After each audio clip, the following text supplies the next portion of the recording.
We have arrived to Wednesday. More college football tonight after got some last night with Liberty and FIU. Got a great show for you today. Tim Brando is going to join us. But guys, first, and Blaine, you brought this to our attention. The new FX series, An American Sports Story, Aaron Hernandez.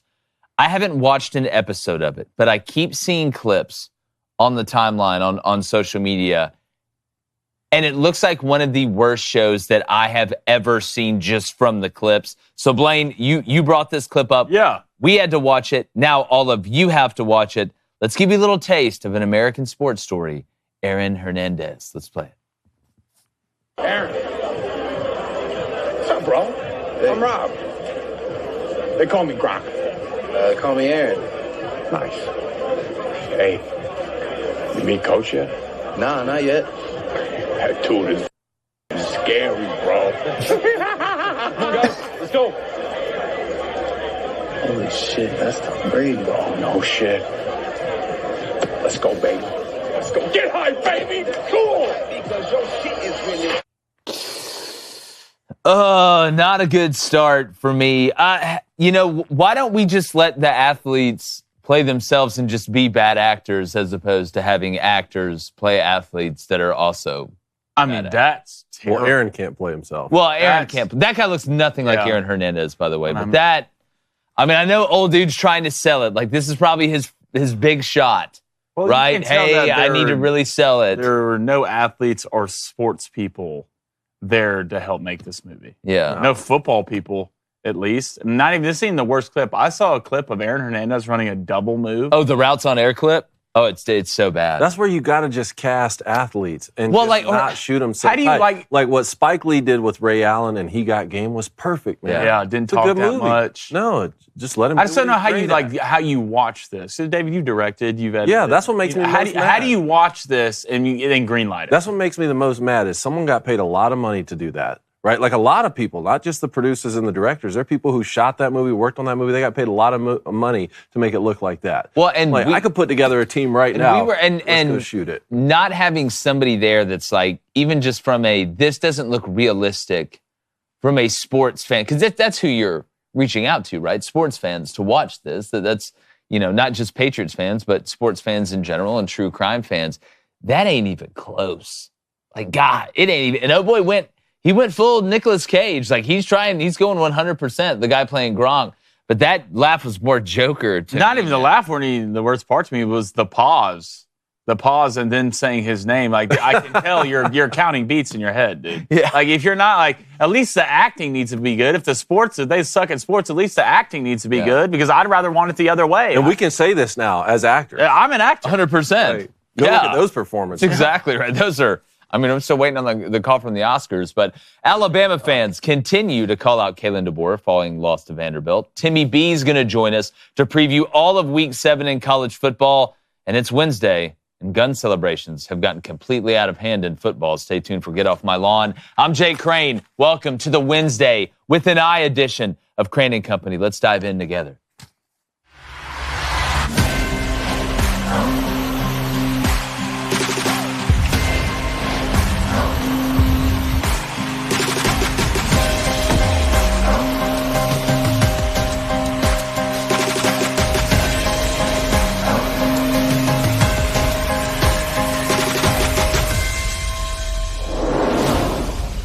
Alabama fans have to be in a weird place right now.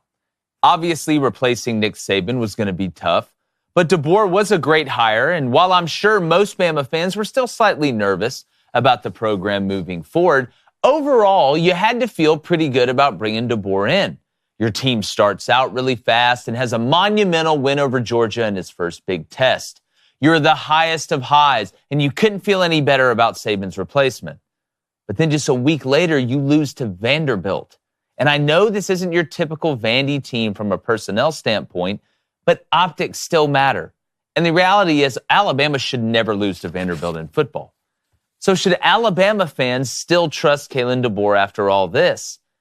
The answer is maybe they can a little bit, but those comparing this loss to Nick Saban's La Monroe loss in year one, it's hitting the copium really hard. These coaches inherited totally different teams and where the program is at. And losing to Vanderbilt should be unacceptable to Alabama fans. After beating Georgia, what should be a sea of trust is now an ocean of uncertainty, because one of the greatest characteristics of a Nick Saban coach team was their consistency, especially in big games. Bama fans are used to seeing their team be the ones who shows up every weekend and strikes the fear of God into the opponent. And after last week, there should be questions asked and people held to account. Now, I think Kalen DeBoer is a damn good football coach, but no disrespect to his previous stops, even in Washington. But losing in Tuscaloosa does not get tolerated. It gets eradicated, and the honeymoon is officially over. David Cohn, former Michigan quarterback, my brother, former Western State, Colorado wide receiver, Blaine Crain. And David, again, was jarring to see Alabama lose to Vanderbilt.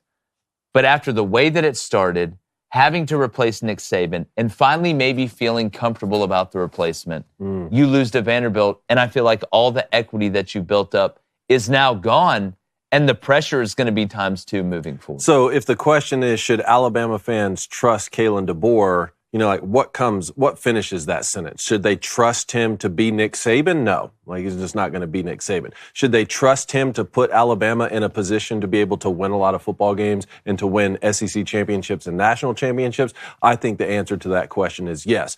Now, I don't think Nick Saban would have lost to Vanderbilt last weekend. If everything else remained the same, all the other variables are constant and it's the same team and the same roster, I don't think they lose to Vanderbilt. I don't think Nick Saban would have let a Georgia team come back and take the lead in the second half of the week before that. At the same time, it's a different coach, new head coach, and it's a different time in college football. Remember the last 3 years, we were looking at some of these Alabama teams, and there were uncharacteristic things going on then, and Nick Saban was still the head coach. There was a lot of penalties. We're like, man, that's kind of new. You're seeing a double-digit loss to Texas when they rolled to town. First time in Nick Saban's tenure at Alabama that they didn't win a national championship for a 3-year stretch, and that's how he went out, and that's how he left the program.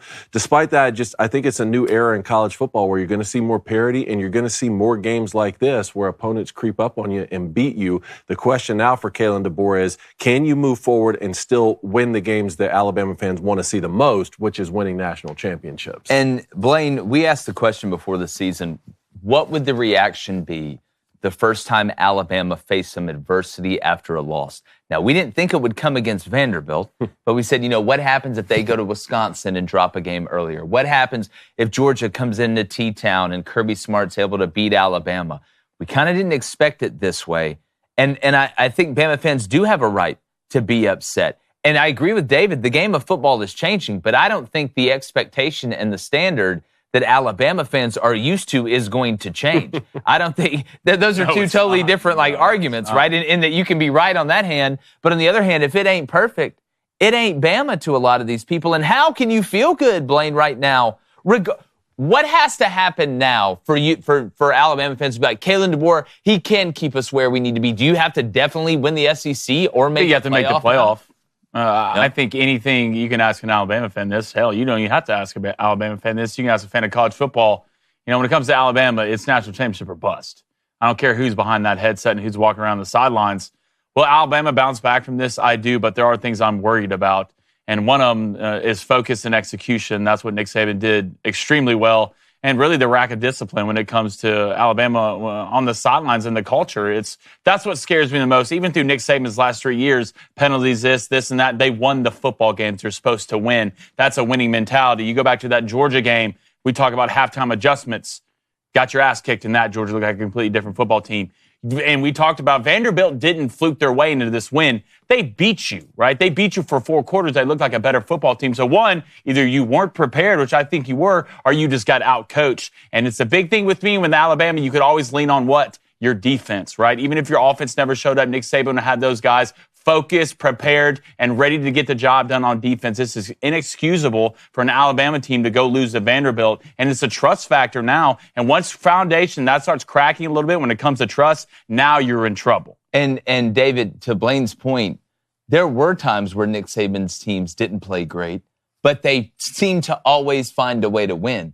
Even when there were games where they felt like they were outmatched by Georgia, or the personnel was actually better on the Georgia side than the Alabama side, they would find a way to win. That, to me, is the difference. I mean, look at the South Florida game last year with Nick Saban. You went down there with a lacrosse player at quarterback and ended up finding a way to win. I think it's just the actual loss, the not winning the game part. And I know you say, oh, well, that's obvious. It's a game of wins and losses. but we're so used to Alabama finding a way to win those games where maybe they didn't play well, maybe even against an inferior opponent. Yeah, that's true too. I think that, another part of it is Coach Saban didn't allow the same sorts of mistakes throughout the entire season. Like there were corrections that got made. So I'm particularly interested to see that. We just don't have a large enough sample size right now with Kalen DeBoer to say like, hey, are these same problems on defense going to continue to pop up throughout the season? And that sort of gets me thinking about like a larger aspect of this here, which is offensive-minded head coaches versus defensive-minded head coaches. When you look at what Lane Kiffin's doing at Ole Miss and Steve Sarkisian at Texas, now Kalen DeBoer at Alabama, all came from the offensive side of the football. How is that going to affect the league and really the country, the national landscape of college football moving forward, as opposed to guys like Kirby Smart, who came from the defensive side of the ball and has 2 national championships? I'm really interested to see how that plays out as you have to go play some of these teams on the road. Georgia going to play Texas, Georgia going to play Ole Miss. Maybe we get an Alabama-Georgia rematch in the SEC championship game. How do these guys learn from that and scheme up depending on what side of the ball they can? Yeah, and I think just to put a bow on it before we get Timmy B on here, remember the phone lines are going to open 2:45 p.m. Central.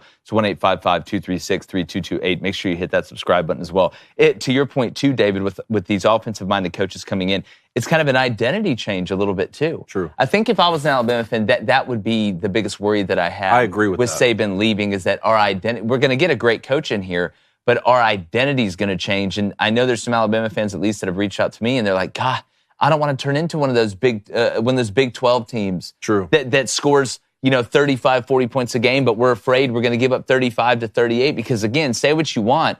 Even though Alabama's had some incredible offenses. I mean, you look at Tua and Mac Jones and the quarterbacks that they've had and the running backs with Derrick Henry and Mark Ingram and all these guys, their identity was still a physical defensive team that can make adjustments to your offensive success mid-game. And this is one of the reasons Bill Belichick had the most success in the NFL. We can make adjustments mid-game to what you're having success on in offense. Can these Alabama teams do that now? That's my question. It's not just them. Like I said, can Lane Kiffin do that at Ole Miss? Can Steve Sarkisian do that? Or is it always going to have to be, well, I know offense really well, and we'll just try and outscore you? Because I watched Peyton Manning and those Colts teams try and do that for decades. There's always that guy on defense who has that mindset. We can make adjustments to what you really want to do and what you like to do, and that more often than not has led to championships. We can sit here and add all the lights, all the colors, and make it super flashy and pretty.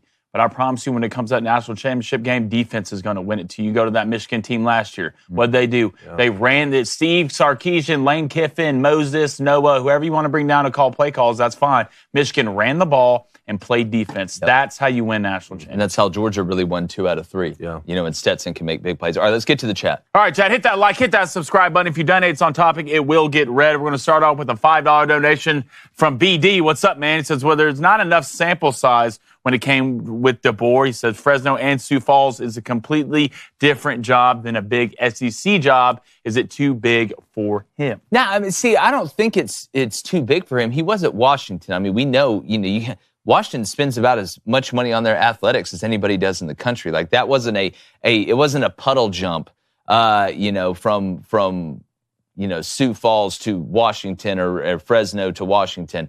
It was a big leap, and that's a big-time football program. But I do think the expectation with what Alabama has achieved under Nick Saban and the dominance, I know Washington wants to win. I know a lot of people show up to watch Washington win. But I don't think they're in the same mind frame when it comes to what I expect to see from my team because of what my team has shown me they can do at Washington as there is at Alabama. Alabama fans are used to seeing things basically go perfect. That's what they're used to seeing. That's why when I was outroed the show yesterday talking about, my mother-in-law who just passed away, again, one of the first times I met her, she was cussing out Alabama's team on the TV, and they were up 35. Like, this isn't oh, man, we got to the playoff. Now we're playing with house money. It's Washington and Michael Penix Jr., and this is fun. That's not what it is. It's like either we win it all or it's a failure because that's what you've been shown. It's the old Soviet Union to credit my guy T-Bob Hebert. Like, if it ain't perfect, it ain't Bama. That's what you walked into. That's why it took huge balls to take this job from Nick Saban because the expectation is higher at Alabama or as high at Alabama as it is not just in college football, but in any business or whatever. Like the standard is not higher in any other realm in the world than it is when it comes to Alabama football. It's not about the conference. It's about the country. That's what they want. Let's go to Nifam. He says, is the Bama loss the worst loss of a top 10 team ever, or was App State over Michigan worse? Love you, Cone. David, I'm sorry we keep having to bring this up, but it actually is a decent conversation to have. The reason that I think the Vanderbilt-Alabama upset is bigger is because Alabama was ranked number 1 in the country. And what were you guys, 5? We were 5th, yeah. Yeah, y'all were 5th. Both teams were unranked, and it's just the optics of the team in the SEC that most SEC fans say is in the SEC, so we can look at them and point and say we care about school too, just beat number 1 ranked Alabama.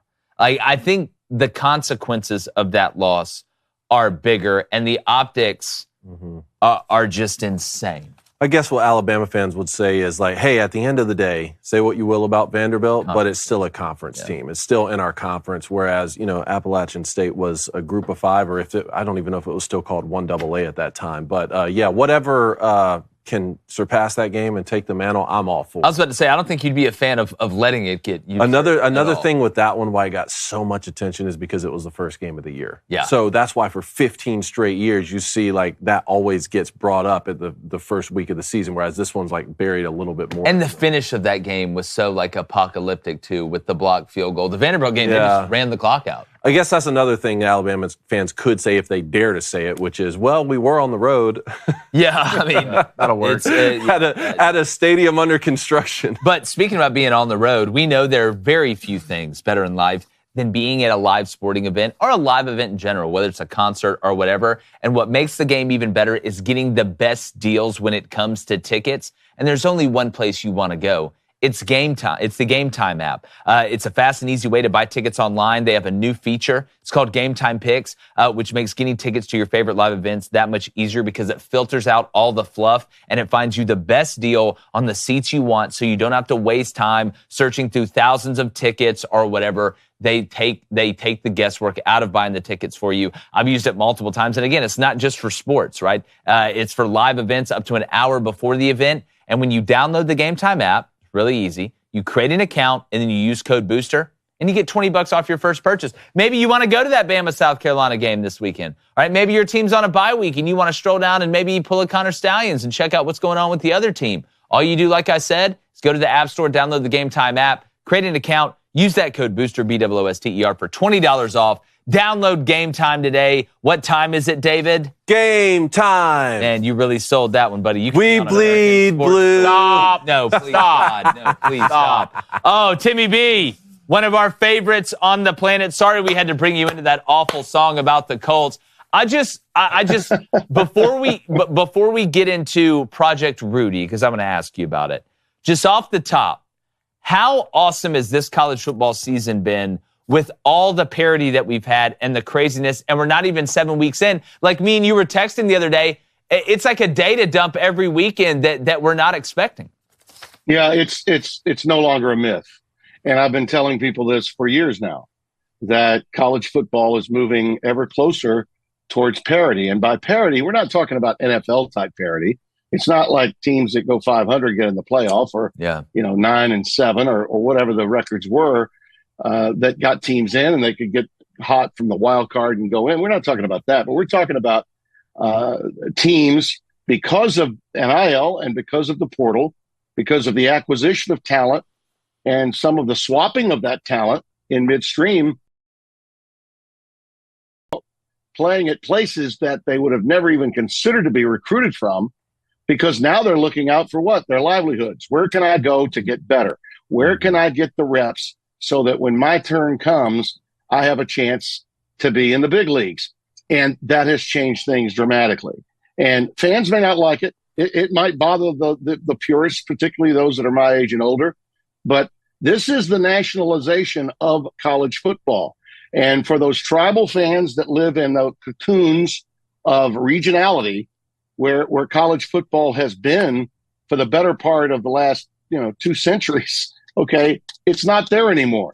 Okay, the game's more competitive. If you don't keep up with what's going on in other time zones, you better by God start, because you're not going to know jack about squat when we get to the college football playoff if you don't follow what's going on in other parts of the country. And for the bleeding hearts in Alabama I'm wearing crimson for you today because I know what you're going through. Okay, I know what you're going through. And you know what? Get ready because it's not over. It's not going to stop. You're going to continue to lose games that you expect to win from time to time.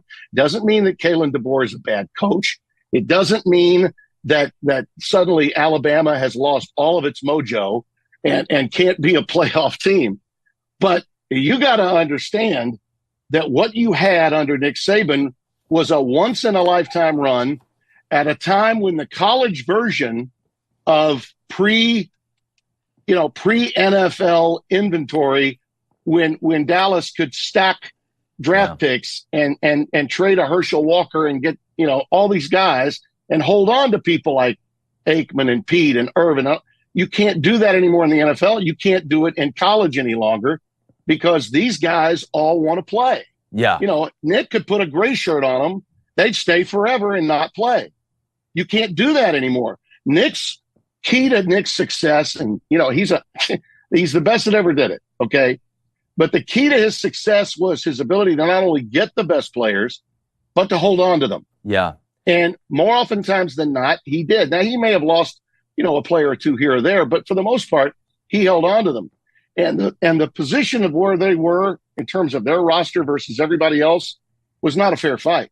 Yeah. It's a fair fight now. And whoever gets the Alabama job is going to have the same issues that Kalen DeBoer deals with. And here's the one other factor. Over all the crap about the kid that, committed the personal foul and kicked the football, Malachi. Look, coaches like Kalen DeBoer and coaches of this generation can't do to those kids what Nick did forever.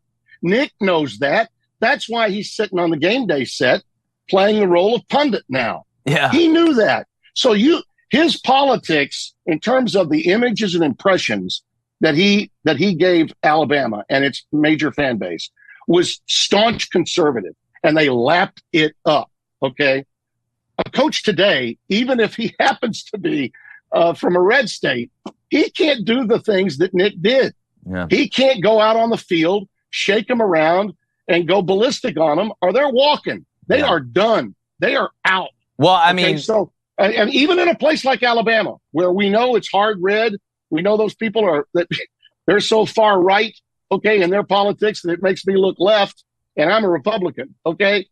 It's a different world, and you better get used to it. No coach can do what Saban did, either in terms of his own choreography during a game or the way he assembles a team off the field. I think that's why it didn't work out for him in the NFL either. I think it's one of the reasons he came back to college. So Timmy B, I agree with you. I think Nick Saban monopolized college football in the last opportunity and the last window that you could monopolize college football at one place, and he did it at Alabama, and that's why that expectation standards there. I do want to move on because I've got to ask you, Timmy B, about what came out. Ross Dellinger and a couple other people were talking about this Project Rudy, where a bunch of former Disney execs apparently got together with the SEC and the Big Ten to come up with some 70-team Super League. But Timmy B, they called it Project Rudy, based off a story about an underdog guy who played for a team that was neither in the SEC or the Big Ten. But it's like in politics when they call the bill like something to make it sound good, but it does the exact opposite. They're calling it Project Rudy. You should have just called it Project Palpatine,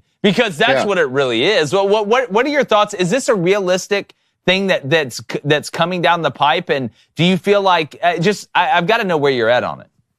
Well, I have been defending Greg Sankey lately, as you know, he and Petiti, thinking that they were looking out for the best interests of the game as well as their league. But what Sankey said on the podcast that my colleague at Fox, Rob Stone, runs with Urban Meyer and some of the other Fox guys last week, I didn't see it, but I read Brandon Marcello's post on X/Twitter about it. And I was like, you know what, before I go off on this, I'm gonna get I want some context. Let me find out the validity of his statement. Was it a statement made tongue in cheek? And his statement was, hey, the question was posed to him, do you see yourself as a czar or a commissioner of college football, not just the commissioner of the SEC? And his response was, condescending at best. And once again, I think proof that once you're the king of the hill, that sometimes power can go to your head. And I think on a couple of occasions that's happened with Greg Sankey.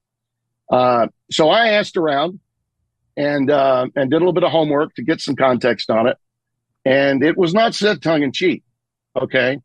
So he views the job as SEC commissioner as his job. He serves at the pleasure of the presidents and the people in the SEC, the athletic directors that he has to work with. And I'm fine with that. I get with that. But when you're talking about a big picture question like that, and you are the most powerful man in college football, and Greg Sankey is, I put Tony Petitti right behind him. Okay. Not because the Big Ten doesn't have more viewers to its college football games. It actually does, but they don't have the championships. They don't have the skins on the wall, the last 15 years that the SEC does. So with that in mind, he is the most powerful. The bottom line is he better start thinking more globally about his sport, because when you make that kind of statement, you're basically telling Jim Phillips at the ACC, Brett Yormark at the Big 12, and all of the group of 5 conference commissioners, it's our world. You're lucky to get to swim in our pond just a little. Yeah. And that's wrong. That's fundamentally wrong. That's not looking out for the best interest of the game. So I am going to say that Greg is someone I have tremendous respect for, but I also have seen him become, and this is another example of it, okay, the way he handled politically the 9 games versus 8 with his hierarchy, the presidents of the SEC a couple of years ago, after he promised 9 games, so he would be in lockstep with the Big 10, Pac-12, and Big 12 at that time. He pulled a reversal. He pulled a reversal and then had a power play with the media to say that this was the way it was going to be, and that's that. In truth, he basically was saying, ESPN, unless you pay us more, we're not going to play an extra conference game. My God, they've already paid you twice as much as anybody else other than the Big Ten, and you have control and power of the sport in a way that you can manipulate the college football playoff to gerrymander it to a point where you can keep an undefeated team out of a power conference, out of a 14 playoff. Now, exactly how are you going to change that when you go to 12? Are you going to demand that you get 5?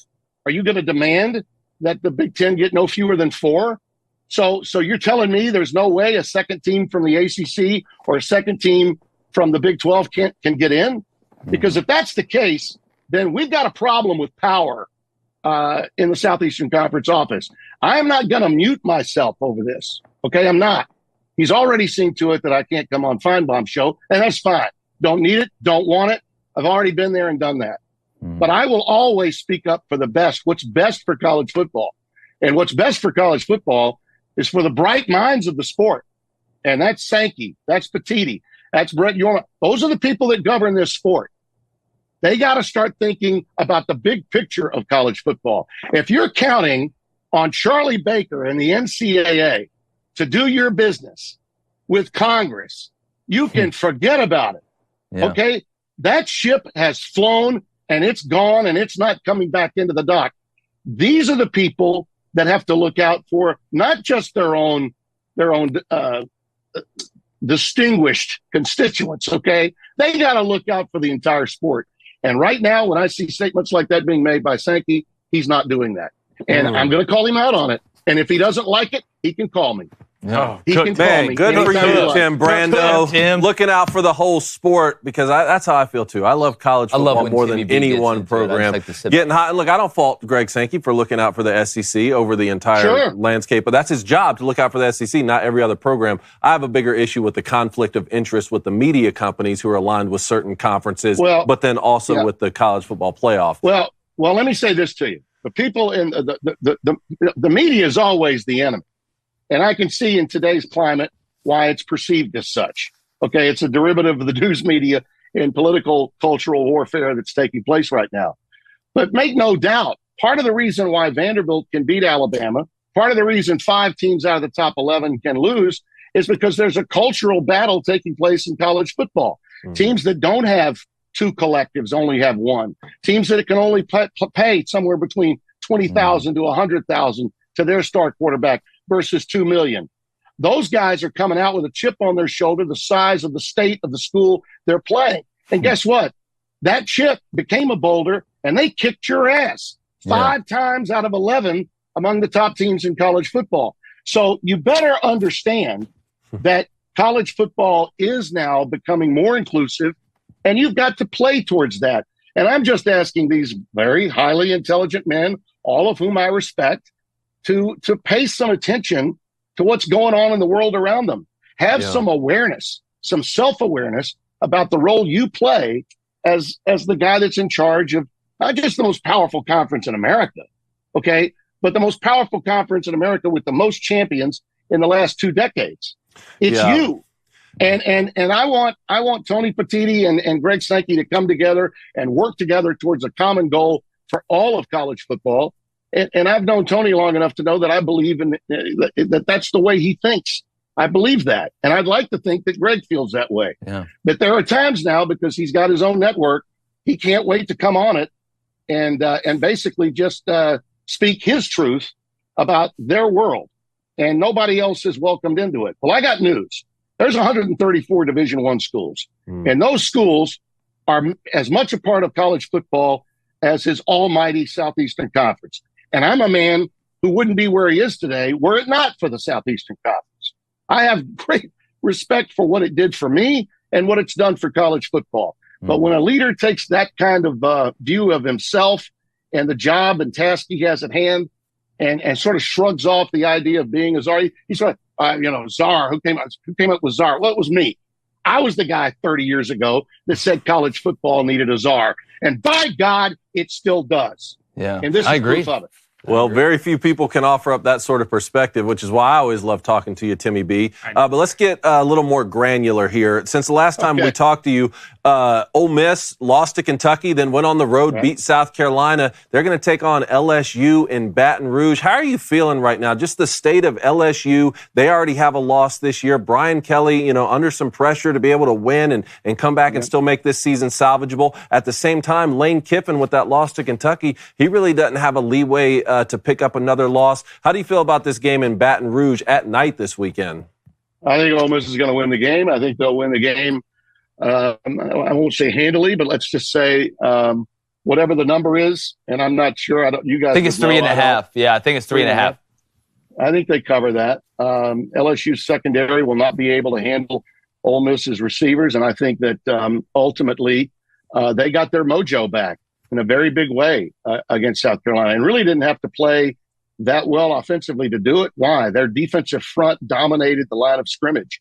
Ole Miss now has a defense, that would resemble some of the defenses that Miles had when he was winning a national title in 2007, and the kind of defenses that Saban had when he won his in 2003. They got a defensive front that can make a difference. Now, the secondary is vulnerable. They can give up big plays, but when you're pressuring the quarterback to the extent that Ole Miss was, and South Carolina made some mistakes. I mean, Beamer decided to play his Beamer ball at midfield and go with a fake punt early. That was a mistake, backfired, helped put his team behind the 8 ball. No doubt about that. But Ole Miss is really good. They lost that game to Kentucky because Kentucky wasn't that bad. Kentucky wasn't as bad as their own fan base thought. And they played Georgia legitimately well. And I'm telling you that Alabama second half against Alabama was a precursor to what Vanderbilt was going to do for the next 4 quarters. Teams evolve. Coaches watch tape, and they learn from that tape. Nussmeier's a hell of a quarterback, and he's got great receivers. But I don't know that he can score. If you get into a shootout with Ole Miss, I don't think you win. And if that's the kind of game LSU wants, I think they lose that way. And if the game is more of a physical football game, I think Ole Miss wins that too. Yeah, they lost the shootout variety last year. They did. Well, they did. First thing I'll never do is try to listen to people who made the Alkylite from Disney. That's the worst thing I ever heard in my life. Timmy B, I had a question about a team who took a big loss last weekend, and that's the Tennessee Volunteers. The week before that, their offense did not look good against Oklahoma, and they did not look good against Arkansas. We can give Arkansas their flowers. But are you worried about this Tennessee team from an offensive standpoint? walking into this game. I know it's at home. I know it's against Florida, and they're 15.5-point favorites. But the game got a little bit more scarier to me after seeing the offensive performance the last 2 weeks. What's your thoughts on this Tennessee-Florida game this Saturday? Well, the difference for that was an Arkansas team that was playing with cause. They knew they had to get one of these. The A&M game was a game they should have had, but they have historically not played in that game at Jerry World. I'm sure they're probably glad that contract's over. But that's a game that, on paper, they should have been able to win, and they've been on the other side of that many times over. So Pittman absolutely had to have a win of that caliber to hang on. And Sam's a guy that those kids love playing hard for, and they did. Now, the reverse is true at Florida. They're jumping off the Napier ship faster than the toxic Florida fans can say, get him the hell out. And if you don't get him the hell out, Scott Strickland, we want you out too. Yeah. So it's just a bad vibe at Florida. And I think Tennessee will get the ship righted. And look, the quarterback had a bad game. And that's going to happen. You're not always going to be on your game. And Arkansas had something to do with that. But I tend to believe that unlike the Vanderbilt win over Alabama, which was legitimate, okay, when you control the ball 42 minutes and they have it less than 18, you kick their ass. For sure. Okay. And Alabama fans better get accustomed to hearing that. You got your ass kicked. Bottom line. All right. But in the Tennessee-Arkansas game, I think they relaxed. I don't think they were at full bore early in that game, and they paid a price for it at the end. Even with an opportunity to come back and actually pull that thing out, they weren't able to do it. Be careful of teams that are playing with cause. Every week. College football is still an emotional game. I'm going to have Iowa State this week at West Virginia. Do you think Rocco Beck, the son of Anthony Beck, who's going to be watching his dad going into the Hall of Fame between the first and second quarter, isn't going in as the Cyclones quarterback playing like the underdog against West Virginia, a school where he wanted to play and was never really recruited by Neil Brown? You bet he's going in with that kind of vengeance. West Virginia played really well last week. They might pull it off. The fans can't wait for this game. And in the Big 12, a lot of people think that everybody's vulnerable. But every week, when you look at these matchups, you better consider the emotion of the game, and you better consider where it fell in their schedule. Okay? And where some of these games fall from a scheduling standpoint is incredible. And like Ohio State, we haven't even talked about that, going into Oregon. All right? Ohio State's vulnerable. But guess what? If Oregon beats them, they got to turn around the next week and play a Friday night game on Fox, which I'll happen to be at. And there we go. That game is at Purdue. And Purdue looks like, the Vanderbilt of the Big 12? Well, they may have something in store for them on a short week. College football, fellas, I'm not shocked at any upsets this year. And if after last week, the fans feel differently, then I don't know what game you're watching. Yeah. College football has changed, and fans have to change with it. Well, Timmy B, we're definitely going to be watching you. You said you got Iowa State, West Virginia. I know you're on kind of a time crunch today, but we appreciate you fitting us in, brother, and your perspective again as somebody that's seen it. Not trying to age you, but you've seen a lot of chapters in the college football book. Hey, you put you watch yourself. Have you seen his golf swing? That is true. Hey, good to hear you calling an NFL game. Yeah, Timmy. I was like, God, this guy sounds like. I said, I know that voice. Yeah. But no, great job, brother, and thanks so much for hopping on. I'm here, and by the way, pearls of wisdom, Jake, whenever you put those headphones on and you're ready to get in the booth, I'm here to help. Oh, always. Man, well, I'd love to do it. I want to try it out again. I'd obviously ask you a lot of questions. You're one of the best in the world at it, a Hall of Famer. But thanks so much again, my friend. You got it, my friend. All Timmy the best. B, one of the best in the business, one of the smoothest. All right, and speaking of smooth, before we get to the chat, we got to get off my lawn to get to as well. You want a smooth shave, right? You want a shave that you can trust? All right, well, you need to check out Jeremy's Razors. All right, over 250,000 men have already. It's got 4.7 stars on Amazon. And the Precision 5 is such a damn good razor, and it won't dull your edge. So stop giving your money to corporations who hate you.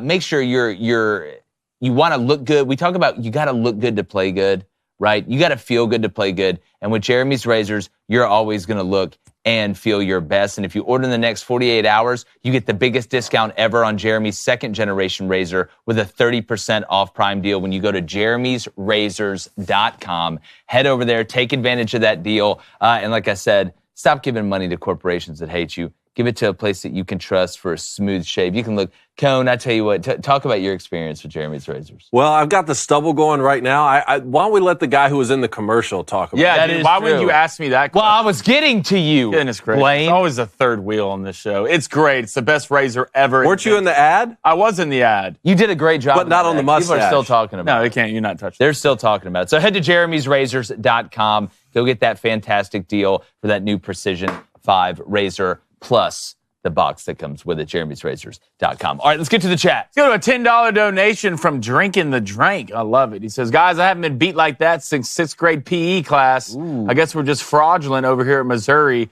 Where do we go from here? Wasn't it that I picked A&M to win that game, but I did not expect that. I thought, Missouri's defense would struggle with a mobile quarterback, and Connor Wegman actually did some things with his legs, but I didn't think they were going to start Connor Wegman. It's Wednesday. I'm still shocked. We were at the Booster Club tailgate, got back right before the game started. I turned it on, saw Wegman. I was like, this is... I don't think it would have mattered who they started. No, I don't think it would have either. I think Marcel Reed and them would have dominated. But if I'm a Missouri fan, the thing that would worry me the most, we had questions, defensively, how would this unit be? If there's going to be a weak part of Missouri, it's going to be the defense. What's going on offensively right now? Because it just seems to me, and Blaine kept bringing it up during the game, and I know Luther Burden gets bracketed all the time, but you got to find a way to get this man the ball. Like, I know you've got other pieces. I know Weiss is a good player. I know Noel's a hell of a back.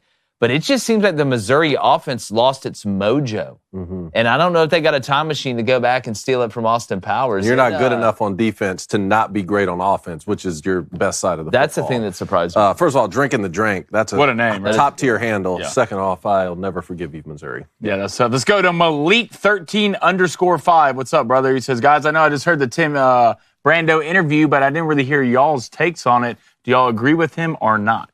About Sankey or I would guess about Sankey. Yeah, well, to me, I think if if you know where it's going, which I know he does know where it's going, and we are going to a Super League. If it was me, and again, I don't have any experience in the administrative level of this. It's just the coaching on the field stuff and in the meeting room. Is if I was Greg Sankey, I would be trying to position myself in the best place possible to be the czar. Right? I would be saying things that may seem a little bit more, I don't know if global's the word, but not just, hey, we're not worried about this, we're just worried about the SEC. And I get he has an obligation, he serves at the pleasure of the president, it's like Timmy B's talking about. But I think you can kind of walk both lines a little bit. You can kind of do a balancing act of, I'm honored and distinguished to be the commissioner of the greatest conference and the greatest sport there is, but also I want what's best for the whole game. I don't know. I just feel like there's a little bit of gamesmanship that he Sure. I don't fault Greg Sankey at all for looking out for the SEC teams over the rest. That's literally his job. And remember, he did that during COVID, and he saved college football that season when a lot of other commissioners around the country were ready to just throw in the towel and say, no, we're not going to play football this year. Where I do take issue, though, is with the media networks who are paying these conferences the money for the TV deals for them to just sort of buy up and monopolize the sport. I see that as a conflict of interest with what ESPN's doing right now. You're supposed to be sports center, the center for all the sports, but instead you represent some of the conferences while the Fox has some affiliation with the other NBC conferences like Notre the Big Dame. Ten. I do take issue with that because I think the more we chip away at the regionality of college football, the worse it is for the sport. I think you're right. I think we can have both. All right, little win the water cooler action right here. Let's go to Bonison@gmail.com. It says, besides using an H-back or running back to chip these wide nines, is there anything we, USC, can do to help our tackles out, or is it just a lost cause? Brutal when they drop 8 and get home clean in 2 seconds. Miller has no time. Hoping for upset this weekend. Love the show, but this is something we have to fix. Well, you don't just have to chip with the backs. You can put tight ends in there. You can max pro, but every time you bring somebody in to protect, that's one less guy in a route immediately. Now, if nobody comes or you get no pressure, there's some releases that are built in for not just the running back that knows to convert it into a route when he sees nothing, but for a tight end as well in max pro, maybe leaking off the backside. But Lincoln doesn't want to have to do that. The best way to slow down an active pass rush, there's 2 ways. One stay on schedule and get in third downs where you could do either or. And then 2 is have the ability to run the ball, right? Because it really makes your play action extra sellable. It slows down that defensive line. When you influence guys by pulling guards or guards and tackles, especially the way Lincoln Riley does it, he loves play action off the power pass and gap scheme in general. That becomes a lot more believable because it's 3rd and 2, not 3rd and 7. So as much as you'd like to not have to bring in extra help, right, or have that running back chip in protection before he gets out, or bringing in a tight end to max protect, what you would like to do is be able to have a run game good enough and to be able to motion well enough to slow down a defense from being able to pin their ears back. That's talking about chipping wide nines with the running back. Did you guys see the play that the Chiefs ran against the Saints the other day right before halftime? Where Travis Kelce shoveled it? Yeah, so the back is chipping the wide nine so that basically whoever's on him or linebacker in coverage gives up on him like he's in pass protection.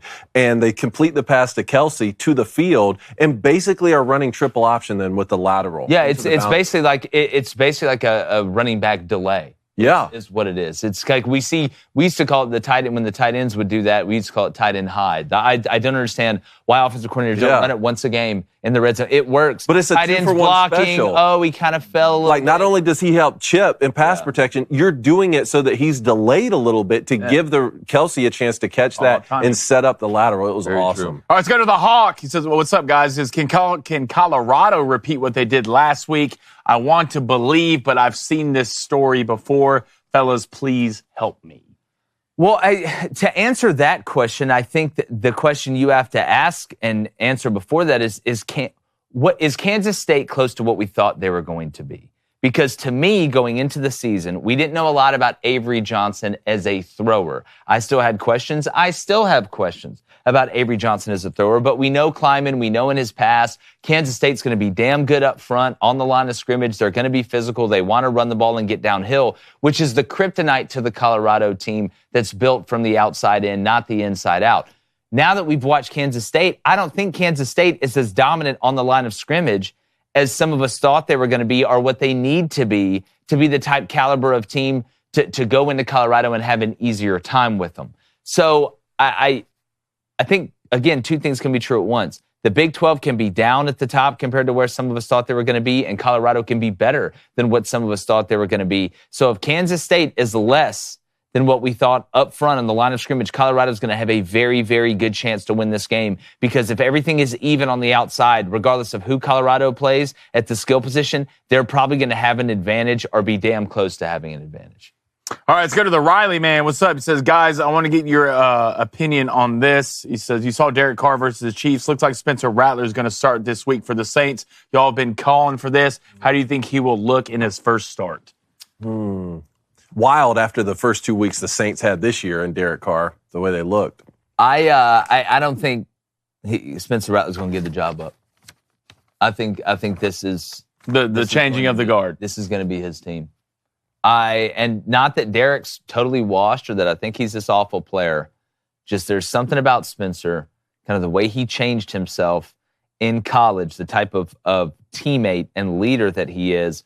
Then talking to him down at the Senior Bowl, you could just see it. Then you heard in camp and everything that he looked really, really good, that the teammates love him. I think this is where Spencer Rattler becomes the Saints quarterback of the future. I don't say that lightly. I don't say that as Jake has a hot take, whatever. We've been gassing up Spencer Rattler for a while now. Will he look perfect in his opening game? I don't know. Probably not. They'll try and protect him a lot with what they do and feed Kamara and get Taysom Hill involved. But I think in the long term, I think Spencer Rattler is going to be the guy down in New Orleans. I'm really pumped for him and glad he's going to get a shot. But speaking about getting a shot, all right, it's Wednesday. Yeah. So somebody's on a lawn. Getting a shot. I see what you did there. All right, somebody's on a lawn, and we all know David Cohn is really 85 years old. I'll get him off. Stuck in a middle-aged man's body. David, on this Wednesday, this beautiful, beautiful fall Wednesday, who's G'ing off your L ever so sweetly? Who is it? Tell me. Firearm celebrations need to get off my lawn. Click, click. Brandishing imaginary guns and pointing them at opponents seems to be all the rage in football right now. So much so that I've seen at least one example of this every week so far this season. Now, I'm having trouble wrapping my mind around why anyone would celebrate like this. First off, this conduct should be beneath that of any serious athlete from a sportsmanship standpoint, although that seems to be a foreign concept to many. Secondly, you have to know you're going to draw a penalty and hurt the team, which is really the only positive I've seen from this trend. Officials and league offices are cracking down on penalizing this behavior, which is a great start. And thirdly, if you don't care about sportsmanship or the team and you just want to be cool, you're not. There's nothing cool about this. You're not a gangster. You play football. I'll go a step further. There's nothing cool about any individual celebration. It makes you look like you've never been there before. It makes it look like that's your first touchdown. The guys who ball for real make big plays. They're status quo. They either hand the ball straight to the ref and get back to doing it again, or they celebrate with the full unit and their entire team, or they do something that transcends the football field completely and includes their fans. The greatest touchdown traditions of all time are the Lambeau Leap, which requires the Packer faithful to participate, and Cam Newton handing the football to a young fan after every single score. That's what the game is all about. So for coaches, teams, and players cracking down on this and trying to learn from their mistakes, good for you. For those with an egotistical desire to play a gangster on TV for a few seconds because you sacked the quarterback, you need to get off my lawn. Yeah, Dave. Yeah, All right, Dave. And All shout right, out Dave. to Blaine for the idea this week. Yeah. Oh, yeah. It's Let's go. and me and you are going to disagree on the I like celebrate. I've got no problem with it just because I know I didn't score a lot of touchdowns. If I scored, you best believe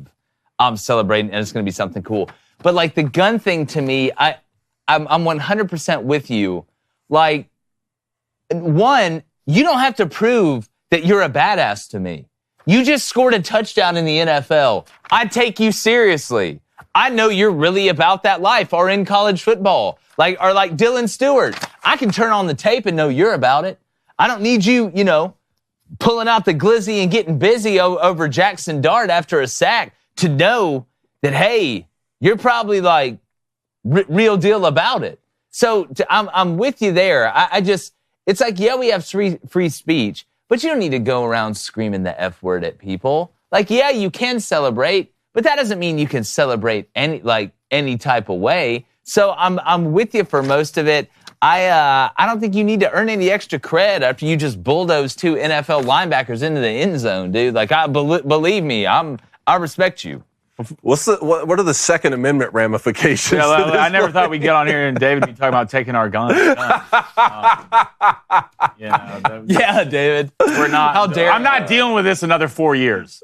Okay, Yeah. I'm not. The thing about it is, like, I agree with David on this. One, the celebration's stupid. Half these guys probably never shot a gun in their life. 2, football's a team sport. All right, there's nothing. I'll never forget this. I learned this in high school. I think I was a sophomore. This guy named Coach Hill. He's coached a lot of places, but one of my buddies, Coop, made a great play at cornerback, came in, caught a running back swing pass, hit him, went and celebrated by himself, and the Coach Hill just sat there. And rewind the tape. He's like, damn, this must be more important than your teammates, right? It's not an individual thing. You go celebrate with your team, man. That's what I would do at least. Aren't those the funniest ones, too, when they get together as a unit? Absolutely. Like, we need to quit But see, making, we wouldn't have with the money gritty. and all this We stuff, wouldn't have- everything just seems so individual now. Mm-hmm. It seems like so, and football is Wait a minute. team Listen. sports. Listen. That's why people like college better than NFL. No. I'll listen to a lot of things people say. But you taking this stance, when you're over here and you want fights legal in Major League Baseball. How's that the same? You want all these That builds character. Yeah, different how's that the same? things in sports. I don't think. how And about you're this? going to draw the line at celebration. If you should, okay, if you want to celebrate, someone should be able to fight you. How about that? I just come together, middle road this. That's where you draw the line. Terrell Owens If found someone out. pulls out a gun, I'm not an imaginary saying the gun celebration. and shoots me, You're talking about, I'm like- not going to imaginary put my hands on you. No, I'm not talking about the gun celebration. I'm talking about doing the gritty. Or like the Gronk spike. No, it's ruining our culture. I'm sick of watching 7-year-old goofy white kids your way do the in gritty. here. You grittied coming in here today. No, I did not. Yes, you did. George Teague had something to say about individual celebrations on Terrell Owens, didn't he? Yeah. That is true. Yeah, I love it. About the one on the Dallas Star. I love it. That wasn't a very responsible move by him. But if you want to be a responsible man, you need to make sure that you're taking multivitamins that support your immune system, sharpen your brain, and keep your heart and muscles strong. All right? Because we know you're not. Look at me. We both know you're not. All right, but we got something that's going to help you out. You don't have to worry about it. All you got to do is go to responsibleman.com and use code BOOSTER for this amazing multivitamin that's packed with 33 key ingredients that, guess what? Support your immune system, sharpen your brain, and keep your heart and muscle strong. Plus, it's a Daily Wires company. This isn't outsourced from anywhere else. We aren't getting these multivitamins coming in from some place that you don't trust. This is made right here in the U.S. of A. All right, and it's got a nice minty flavor. David, tell them about the flavor. I just took mine for today. It's a nice minty flavor. No, that's a great way to describe it. And right now, you can take advantage of this Responsible Man's fall sale. And would you stop dropping the product, David? And get 50% off your order? Just ruin the commercial. Or just $19.99 for your first order. Just head over to responsibleman.com and use code BOOSTER at checkout. But hurry, this deal won't last long. Remember, gentlemen, a strong America needs strong men, and strong men start with Responsible Man. Don't drop stuff. Don't drop stuff during the middle of the ad read. ResponsibleMan.com. Flexio. Code BOOSTER for 50% off. It's Flexio. You know what I just thought of when you said I ruined the commercial was y'all's commercial in Lady Ballers? Maybe we should make a Responsible Man commercial in the Lady Ballers style. I like that. I'm down. Huh? I like that. That was the best scene of the movie. That Aaron $45 budget. Let's get it. Yeah, let's just make sure it's not directed by the same guys doing that Aaron Hernandez show. All right, let's get to the chat, then we're going to get to phone lines. All right, let's go to Robert Mayfield. What's up, Robert? He says, guys, this Trey Harris talk is not as important as most sports media is conveying. Even if he doesn't play, Juicewell Wilkins, Caden Lee, Presscorn, come on, do we like Ole Miss in this game? Yeah, you're going to have to wait to see our picks, but I'm a looking and I'm a liking, to be honest with you. I know Harris is a big piece, and really when you go back to the Kentucky game, it's the only thing that was working for Ole Miss, is the only place where Jackson would go. Not having him is going to hurt, but I still think LSU's deficient enough tackling in space, or at least what they've shown us up to this point, where Ole Miss has plenty of weapons. It's just Juice Wells, you got to start coming through, right? You can't keep, I know it was going to South Carolina and it was emotional, right? I'm home again, but I'm not really home. It's a homeward-bound situation, but he's going to have to step up. But I'm not worried about Ole Miss and their arsenal of weapons that they have going up against this LSU defense. All right, let's go to Ping Pong and Ding Dang. He says, nothing wrong with celebrating as long as it's appropriate for the occasion. Agreed. All right, let's go to Zach. Zach, what's up, brother? He says, NFL players get fines. College players should get suspensions. They do. I mean, if you look, if you get 2 personal fouls, that typically leads to a suspension in college. But now, when we get into rev sharing, it's going to be interesting. Can you find guys? Yeah, that'll be interesting. Or if it's the gun celebration one, like, why can't you just kick a guy out of the game? We're going to kick a guy out of the game for targeting, but that's not egregious enough. Where you say, hey, take your shoulder pads off. You're done today. All right, one more. All right, let's go to the New Life. He says, who do you trust more to have a team prepared after a bye week? Rule at Nebraska or Mom Spaghetti Signetti at Indiana? God. Both. I mean, can I answer No, answer both? the question, one of them. Who do I trust more? I'm going to say Signetti. Yeah. I've got to say Signetti. Just to quote him, like in the press conference. What does he do? He wins. Google it, he said. And guess what? Look at Indiana. Like the last time they were undefeated this far into a season, Indiana just became a state. Like they just named it. Like 2 days before. That's how long it's been. All right, let's go to Arik Kareka. What's up, man? He says, we need more guys like Barry Sanders. I don't celebrate because I've been here before, and trust me, I will be here again. Look, I love that mindset. That's great. I'm just telling you, if you scored a lot of touchdowns, yeah, I guess. But if I'm that defensive lineman from the Saints that intercepted that ball and I run it back and I score a touchdown, you best put your dancing shoes on, buddy, because we're going out and we're going to have... Well, I think a lot that, and like that one guy was celebrating who did the shirt and put, like, your dog, you're down 17 with a minute. Well, yeah, you got to have some... thing. Like, come on, bro. I should have thrown that in. Come on, man. Jalen Milroe, they're losing to Vanderbilt even after his touchdown that he scored, and he's like doing some dance. I was looking at Darby Lou like, You're losing to Vanderbilt. Yeah. Like, what are you celebrating? I would look away from You're man. down 7. If you're I would losing, point at somebody else. That's I would another just point thing at about the somebody else. individuality. Oh, I just scored a touchdown, so let me make sure I do the celebration that I've been practicing all week. You're losing, man. Yeah. Well, let's get to calls. I don't know what they think about. All right, let's start off with somebody that we hadn't heard from in a while, but we did get to see her at the Booster Club tailgate, and that's Mo Bama in Houston. Mo Bama, what's up? What up? Hey, y'all. What's up, All right, girl? I was not mad after Saturday. I was surprised. But after that call with Team Beat, I'm pissed, okay? And another thing, Jake, I think you're wrong.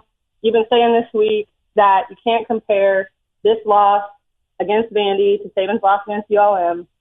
I think from a technical, football perspective, sure, maybe it's a lot worse. But from a fan perspective, I think you can easily compare these things. It's either equally easier to crash a Lambo as a broke down golf cart or whatever other car y'all were talking about earlier this week. If you haven't driven something like a Lambo for very long or very often in the past. So if you're going if you're riding high, you're going fast, and you got the music up, you're not paying attention, you can crash that car just the same. Now, I don't know what DeBoer's character is going to be like. I don't know, how he's going to last necessarily, but just because he was handed over something amazing doesn't mean he knows how to handle it yet. Yeah, and look, I can understand that perspective. I don't think we're going to agree on this, and I'll give you two reasons. The football perspective, which I think we actually agree on, the level of talent that is at Alabama right now that DeBoer inherited compared to what Saban inherited his first year when he took over, is mountains and oceans apart. He didn't, no offense to John Parker and those guys, and they had some good players, but not nearly what he has here. And I'm going to disagree with you on the fan part because, the standard at Alabama has always been high. Especially after what Bear Bryant did. But there was just a lot of averageness and below averageness and a malaise, I think, in the fan base underneath all those Mike eras, right, before Saban got there. So Saban losing to La Monroe, I don't think the expectation of that team and what Saban could do in that year would be the same from a fan standpoint. I think Alabama fans now in this moment in time have a higher expectation and standard than they did when Nick Saban took over from, Mike Shula and how that ended. So I don't think we're going to agree on this, but it's an interesting conversation. The fans have to give DeBoer his own shot, though. That's the thing. And I think the people that are lifers probably will. They're the people that have the patience. And I think that from a fan base perspective, when you say you got to act like you've been to a championship before, it's the same thing. We got to be able to act like we can handle a loss with poise as a fan base, because Vandy did kick our butts. We totally lost that game. And either they're going to come back and they're going to learn from it and they're going to be better than ever and DeBoer's really going to shine, or he's going to crumple and we're all going to hate him. But I don't think that is a call we have to make, right now. No, I agree with that. All of this stuff with the fan base that's like, oh, fire DeBoer and everything like that. People are off their rockers. That's very true. Everybody driving me crazy. You got to stand behind him a little bit longer and just see what it's not about the failure. It's how you come back from the failure that really matters. Everybody's been comparing those two Alabama teams, this one that lost to Vanderbilt and that one that lost to ULM. But how do we compare the two teams that won the games? Because I think this Vanderbilt team would have beaten that ULM team pretty badly. Oh, you think without a doubt. And I don't think this Vanderbilt team, like we've said multiple times, is your typical Vandy team from a personnel and from an organizational standpoint. With what they've been able to do and bringing over Barton Simmons and going about it the way they have. But to Mo's point, I agree with her in the fact that, the sample size still isn't big enough. It's just been to two different extremes, right? And I think you're actually in the minority of most major fan bases. You're being rational about this. You're going about this from a rational mindset and a more measured and calm response, where I think, and it's what makes it great, there's some good and bad to it, a lot of fans are going to go to the extreme on either end instantly. I just think you're going about it more rationally, to be honest with you, which is a compliment to you. If you're expecting to win, that's the thing. People say if you expect to win, you're going to be really let down. But actually, if you expect to win, like I expect us to, then I don't have to worry about this L. So in the long run, the kind of character that I want our program to have, the kind of wins I want our program to have, I'm not worried about last Saturday because I expect to win. I expect that greatness. And my standards are high. I'm not going to lower that bar. And I will say this, too. One key piece, maybe this is a hot take, I don't know. But one that Saban didn't really hand over from his own standard, in my opinion, was the discipline. The last 2 years, maybe even 3 years, the discipline was already kind of falling off. I blame the transfer portal, but, whatever. No, those are great points. He has even less of it starting out because I saw that interview of him where it was him and Jalen Monroe talking, and Jalen said he scored some big play in practice, and then he said, he moved on to the next play, and Coach DeBoer was like, "What are you doing?" And he said, "Well, next play up, Coach." And he was like, "No, I want you to celebrate." That mindset has the potential to kill this program. And that's what, you guys are talking about, Darlou and Reed being upset about. That's exactly how I felt. Just celebrating. That's embarrassing. You're celebrating when you scored a touchdown on Vandy. You need to get your head in the game, shore it up, stop getting penalties, stop making stupid plays, and get your act together. And I think Coach DeBoer has the opportunity to show that he has that toughness. Timmy B's talking about, Saban did it a different way, and you can't just keep doing that because this is a new world. Just because the culture went to garbage doesn't mean Thank you, Mobama. You bring up great points. I think y'all should panic. No, I think I think burn it down. Good to see you at the tailgate. Thank you. Great call. All right, let's go to Hunter in Florida. Hunter, what's going on? Hey, boys, made a donation yesterday with a plus 1,000 parlay that hit. Didn't know if you guys threw anything on that. Hold on. Well, what did it have MLB in it? It was. Did it hit? Yeah, it was 6 legs. Yeah, it hit. Let's go. The one you threw. So you had the Padres over, right?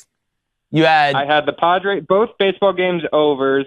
I had Padres and Mets at plus 1.5, and then for the football game had the over at. I'm pretty sure I bought it down, and then had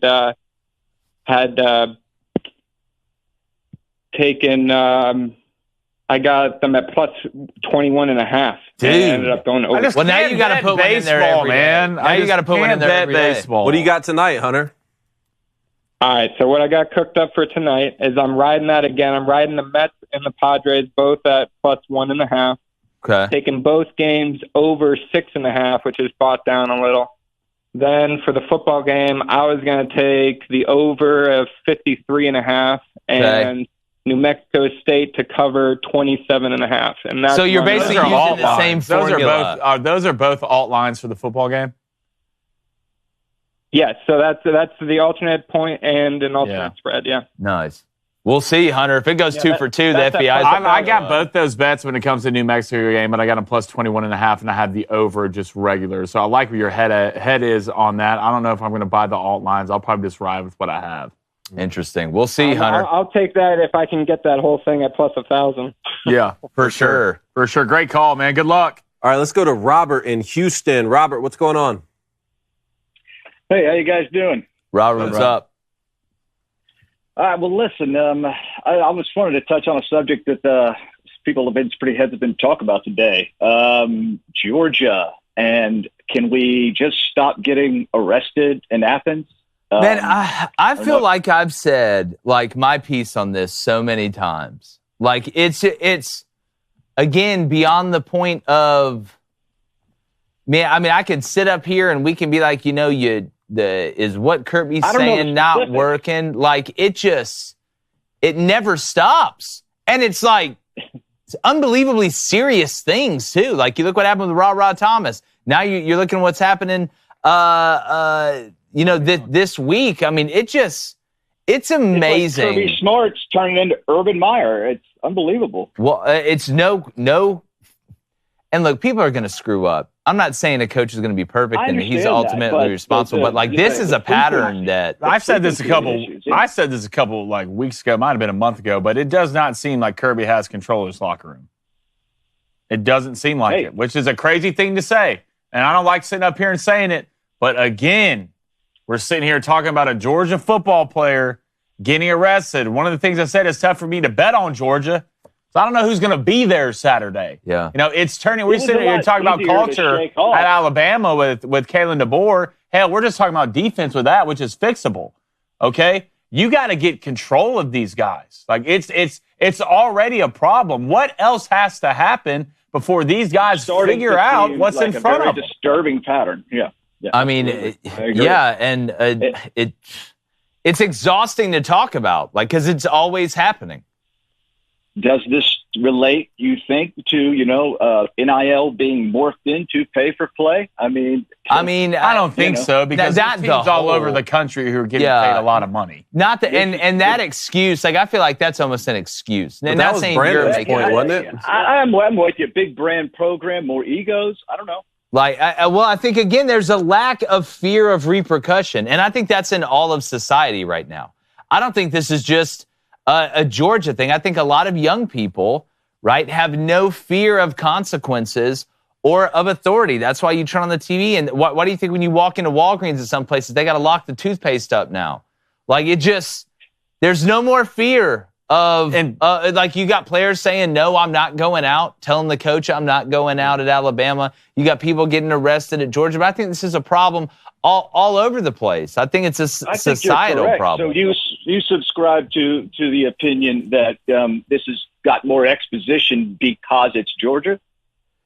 Well, I think that obviously there's, anything that happens at a big-time program is going to get the spotlight, and negativity sells more than positivity, but there seems to be like a hotbed of it at Georgia. Like, it seems like there's symptoms. There's the disease is everywhere, but you're looking for like the hot spots. Well, Georgia is one of those hot spots, and it's a big-time program that's won a lot of football games. It wasn't the case under Mark Richt either. It wasn't the case under Mark Richt. No, you can point to him saying, well, he didn't allow players like that on the team, and that's a direct causation to not winning national championships. And so you got to ask people of the community, which one would you rather have? Yeah. And for people that don't know, we have some people asking in the chat, and tell me if I'm wrong. I believe it was Colby Young. Yeah. And it was assault on an unborn child. Yeah, or something along. That was this week? Yeah, something along. More heinous for sure, man. Yeah, I mean, that's what I'm saying. This isn't like, hey, allegedly, I forgot to pay for this Reese's cup at the gas station.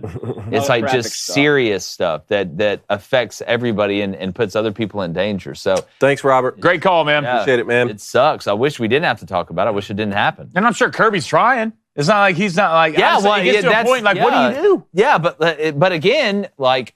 It is you can't sit here and say, I'm the head of the program, that's why I make all this money. I mean, and not be liable at some point for your guys. I mean, if an employee of a company does something crazy and that company gets sued, it's the people that are the head of the company. It's their responsibility. It's the same thing in college football. It's not all your fault, but you're obviously what you're trying or what you're doing is not working or getting through.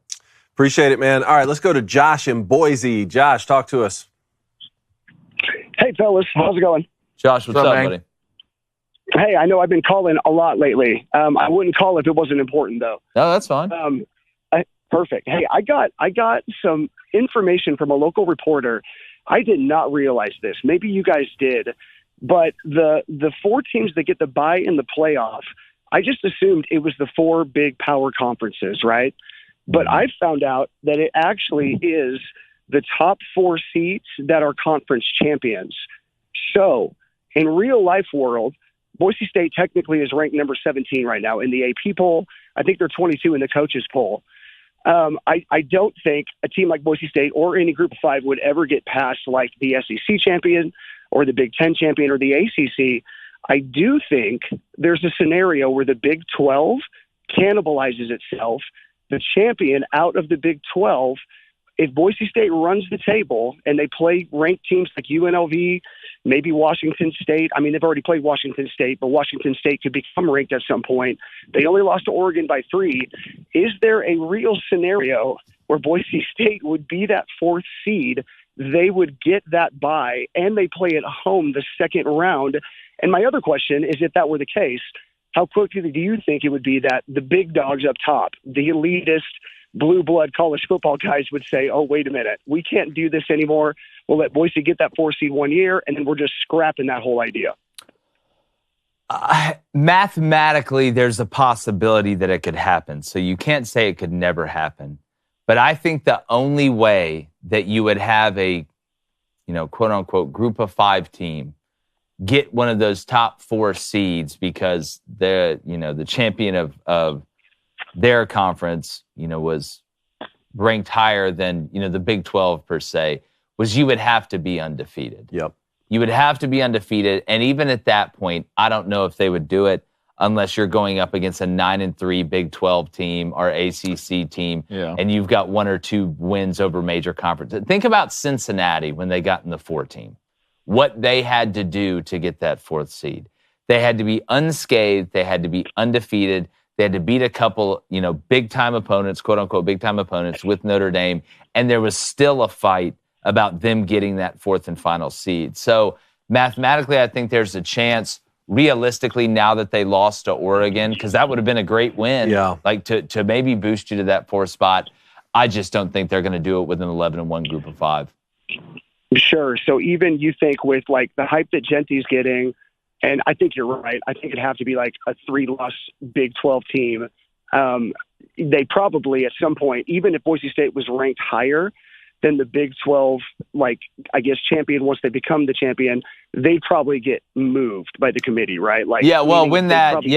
Because they'll probably get moved by the team that wins the conference championship game, because that'll be a big-time game that'll help out their strength of schedule. And then they'll have a reason for moving, let's say, if it's Utah to 4 and Boise State to 5, or, BYU to 4 and Boise State to 5. That to me would. I'll tell you what's more realistic, which is already, I don't think going to happen. It's going to be tough enough, is for that group of 5 team to get the 1 through 8 or the 5 through 8 seeds to be able to host 9 through 12. Yeah, I think that would be tough enough, but that would still be cool too. But that's doable. The more doable, that's way more doable. By. Yeah, no, that makes sense. Thanks, fellas. Hey, great show, man. Josh, thank you, man. All right, let's go to Cousin Eugene right here in Knoxville. Cousin Eugene, what's up?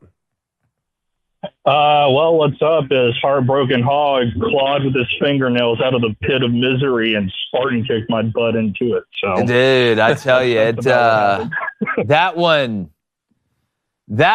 just the fact that Arkansas's offensive line held up the way they did really, really surprised me. Really, really. Not that it was some beautiful, poetic offensive, track meet performance by Arkansas, but late in that game too, that was shocking to me. Yeah, not only that, but just the total shutdown on the offensive side of the ball for UG was insane. That's kind of what I wanted to call in and ask about, because I respect all of your opinions on football, obviously. I think that NC State game was poison. We didn't realize it at the time. I know what the final score was, but in the first half, they held strong, and I really think the dam just broke. Mm-hmm. Because now Oklahoma adopted the 3-3-5 just specifically to play us. And then after that, we saw what Arkansas did, just implementing the 3-3-5 1 week. I don't know what it is, but something's going on with this offense trying to face 3-3-5. Well, SEC defensive coordinators have caught on. So from your perspective, why would a veer and shoot offense struggle against a 3-3-5? And what could be done to stop that? Well, if you think about it with the 3-3-5, typically you're taking a defensive lineman out. You're adding faster players, so you're better sideline to sideline, right? So whether it's kind of to combat those splits a little bit, you guys go so wide that it creates so much space in that slot area between where the end of the line of scrimmage is and where your receiver is. So that can help. You get smaller bodies but faster bodies on the field. You can create more looks if you want to stunt the front, which is what Oklahoma did a decent amount and Arkansas did a ton of. You can do a lot more and get more exotic out of a 3-3-5 look. But here's the deal with Tennessee to me. Here's y'all's problem. I don't care if it's a 3-3-5. I don't care if it's a 5-3-5. I don't care if it's a 1-2-4-6. Y'all got to start pushing the ball down the field at some point. What teams are doing is they know they can play you within a 15-yard window. All the fun is gone. All the fear is gone in the back end. Like where Tennessee's offense used to kill people was, yes, they wanted to run the ball. We've talked about that a ton with Josh Heupel.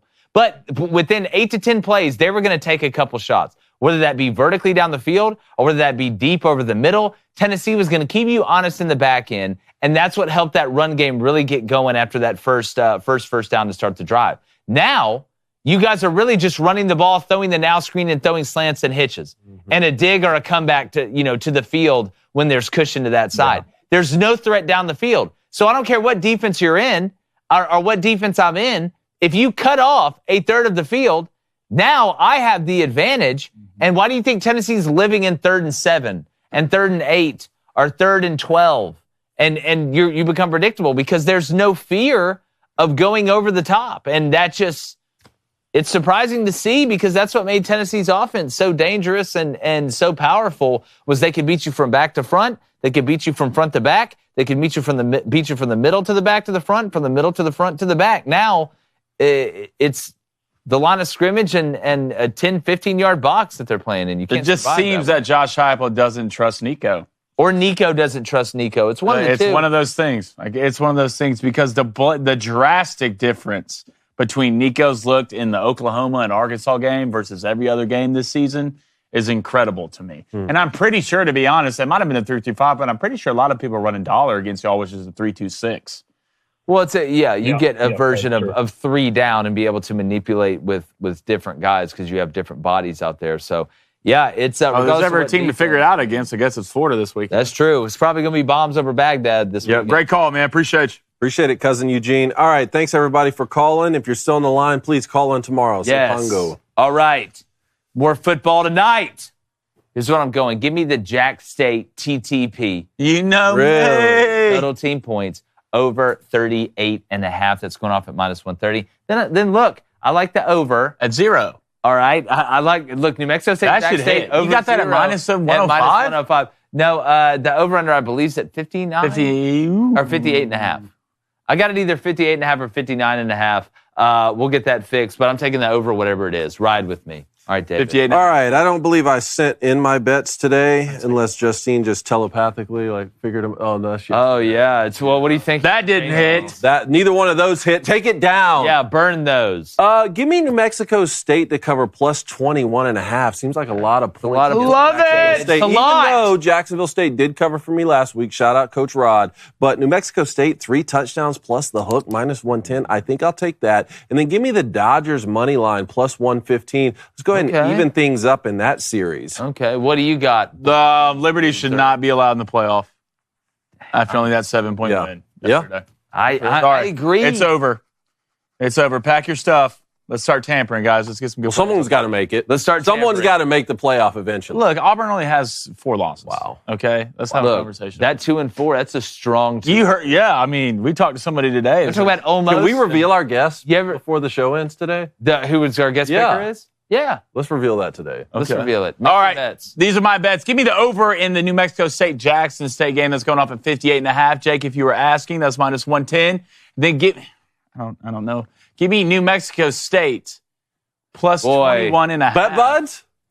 -114. The board's a disaster today. Yeah, what is it like? It's a disaster. Did we go to the pyramids? Did we go to the pyramids and try to figure out what the script was? I don't know what. It looks like a great bet if you can get it there. All right, Ace. Do we have aces? Yeah, he's taking the Phillies +102, and he's taking the Yankees -115. Wow. All right. Got to pick the bad day to stop sniffing glue. All right, what do we got? That Galaxy gas is getting to you, huh? That's true. All right, our guest picker this week, tell him, is Bubba Sparks. Bugging everywhere. Yes. That's right. Call us Bubba Sparks. Exactly Pretty excited about that one. Make sure you check that out. All right, let's go to a $2 donation from Bevo's Ballsack. What's up, man? It says, fans need to be patient and players need to be disciplined. Discipline? # they rack a discipline. They rack discipline. You must be disciplined. $2 donation from TJ. What's up, man? He says, guys, is Timmy B the GOAT or what? Timmy, look, that's my guy. That's my guy. Don't think I won't sneak in the play-by-play game. So Timmy B is not I'm trying to get on the sidelines. On Feinbaum anymore? Feinbaum? I don't know. I don't think I'm allowed on Feinbaum. I don't think I'm allowed on Feinbaum. I don't think Blaine's allowed on Feinbaum. Why not? I know Blaine's not allowed. Why not? I don't know if I'm allowed on there. Well, I didn't want to tell you. You're a Nephilim. They'll never That's what surprised. You're not allowed. You and Paul Feinbaum's kind's been fighting each other for thousands. Yeah. Thousands of years. It's like a Hancock situation. Y'all can't get too close to each other. Okay. our bad stuff starts happening. Thank you for that. You know what I'm saying? It's a Hancock situation. Does that be Paul Feinbaum for Halloween? Huh? Dude, no, we need to dress up as each other. Okay. I just think that'd be funnier. I was going to dress up as Brett Cooper. I was going to go as Shapiro, wouldn't actually, work. now that I think about it. $20 donation from Seth Waterfield. Seth, hello. Roll Tide in honor of Miss Trudy today. Yes. I know she was proud of the show and all the work y'all have done. We appreciate that. Thank you so much. Yeah, it's Reed's handling about as well as you can. Let's go to a $10 donation from Brian B. What's up, Brian? He says, Jake, sorry for your and Reed's loss. Love y'all's show. I'm sure she's happy for where you and Reed are, and especially welcome that baby here soon. Thank you, Amen. Brian. I really appreciate it, buddy. Amen. All right, let's go to a $10 donation from Ashley W. Ashley, what's up? She says, guys, I'm a Texas fan, and I don't why, but I'm getting more and more worried about this game Saturday. I know we're better than them, but these kids just find a way to beat us sometimes. I know we're better than them, and we know it. Yeah. Because we're a Globo Gym. Yeah, they got a couple. I had 10 pounds of the Got women's scales before we leave. Listen, Ashley, I 100% understand what you're saying. Look, this is a rival, one of the best rivalry games that we have. Rivalry Red River. Rivalry The Red River The Red River. Red Pull River out the Shootout Rivalry Witty Week. I would wipe the food out in a web rivalry, guys. Are you done? Was that not good enough? But no, I when it comes to what Ashley's saying, I get it. You could lose this game. I don't think you will, but you could definitely lose this game. Which that would be, well, you lose to the rival. I said Longhorns by 14. Okay, love that. Yeah. Love that from you. All right, let's go to a $2 donation from Tennyson T123. Guys, what are your thoughts on the two of the top rivalries in sports? Army, Navy, and Texas and A&M. Texas, A&M, both being played twice a year. Both being played twice a year. You heard what I said, son? No, that's what do you mean being played twice a year? Does it mean the possibility of them being played twice a year? Well, we're going with that. You could play 3 times technically now. That is very true. And now that the academies have joined conferences, it gives you that element as well to see each other in a conference game. Who knows? I think we may be watching Ohio State play Oregon here in about 5 or 6 weeks again. $2 donation from Cole. What's up, Cole? He says, Dear God, when do we fire Malzahn? # bring back Frost. God, they're already talking about bringing back Scott Frost. I don't know if you want that. Look, this is what Malzahn does. You're going to win some that you don't think you're going to win. You're going to lose some that you shouldn't lose. Even though I told you all week Florida was going to win this game, I was shocked that UCF was a favorite, but that's why you listen. All right, $10 donation, last donation of the day from the Jamaican Jammin'. He says, Blaine, what you're wearing makes you look like a goober today. You know what? A goober? Do you want the challenge flag? I get a lot of things. Do you know that we got a challenge flag made for us? But there is kind of I'm going to be honest. There's kind of a gooberish vibe to it. Like, did you just flex? No, I'm just big like that. Oh yeah, you're right. You're huge, big bone. Big you look at the camera and say one of them big goobers. You look and say the camera says I'm huge, and you like big goobers. No. Yeah, I mean you basically just no. Okay. All right, Paul. If you donated, hey guys, thank you so much. I really appreciate it. We love your money. All right, South Alabama fans. God, I can't read that. Should Alabama? It looks like South Alabama fans. Look, should they trust Kalen DeBoer? What's in the air? Is there carbon monoxide in here? Yes or no? Should Alabama fans trust Kalen DeBoer? Yes, no, or don't know yet? You put don't know yet on there? I did, Papa. That probably got like, what, 5%? I don't know. I feel like he got like 39%. Don't know yet? That one. I think 39%. Really? Yeah. Don't know yet. I need Alabama fans to have come out of the woodwork today based on the thumbnail of the show. You just answered that. I'll say no. What's the question? How was it phrased? Should they trust him? Should South Alabama Something's going on. Should Alabama fans trust Kalen DeBoer? Yes, 50%. I already told you my answer. I didn't hear it. Tell me. I said I don't know. Don't know yet. 39%. Okay. It is yes. 48. Wow. No. 20%. Don't know yet. 32%. We also got a late donation. Don't know yet. Got 32%. A late donation. $2 donation from Ashley Danielle. What's up? How good would Vandy be if they had Genty? I mean, they'd be even better. They probably would have beat Bama still. That would just be another absolute stud for them. Him and Pavia together. Man, can you imagine that? Talk about painting pretty pictures on offense. That'd be pretty good. All right, we appreciate you guys. Great calls today. Shout out to Game Time, Jeremy's Razors, and Responsible Man. Make sure you hit that subscribe button. You be responsible. Unique. All right, for doing that. And like the chances of me not watching college football tonight, ha ha ha ha ha, Going. The children. Gone. How about that? Yeah. Right in the. Oh, you tried. Color spot, Bubba spot. Booty, rocking everywhere. Gone.